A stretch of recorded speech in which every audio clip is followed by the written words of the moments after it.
نحن كلنا بنحلم بشعر صحي وقوي. لهيك بهذا الفيديو رح شارك معكم أهم الأسرار للحصول على هذا الهدف، وهو شعر طويل قوي ناعم وصحي. تابعوا الفيديو للآخر حتى تستفادوا.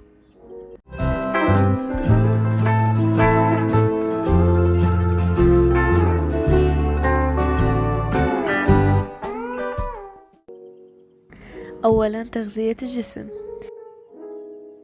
تأكدي من تناول غذاء متوازن بيحتوي على الفيتامينات والمعادن الضرورية لنمو الشعر.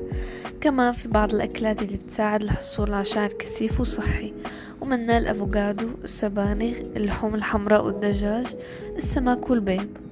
كمان إذا كنتي بحاجة تناولي مكملات غذائية، طبعا باستشارة الطبيب، منها زيت السمك وفيتامينات خاصة لنمو الشعر.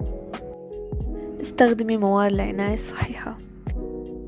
طبعا في كتير أنواع للشعر، مثل الشعر الدهني، الشعر الجاف، والشعر الناعم والخفيف وإلى آخره. وطبعا مع كل نوع من هالأنواع الشعر إلها منتجات مخصصة مناسبة.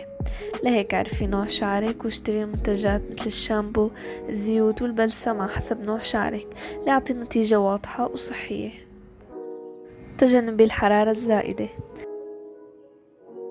قللي الاستخدام من الأدوات الحرارية مثل الفير والسشوار، هذا رح يأثر على الشعر ورح يجففه ويقصفه.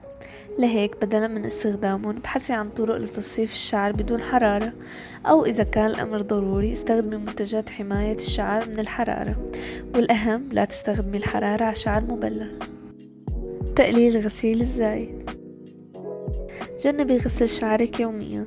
طبعا فيك تتحممي بس حتى بدون غسل شعر، لأنه إذا غسل الشعر يوميا هيك رح يفقد الزيوت الطبيعية ورح يسبب تلف والتقصف. الحفاظ على الراحة النفسية.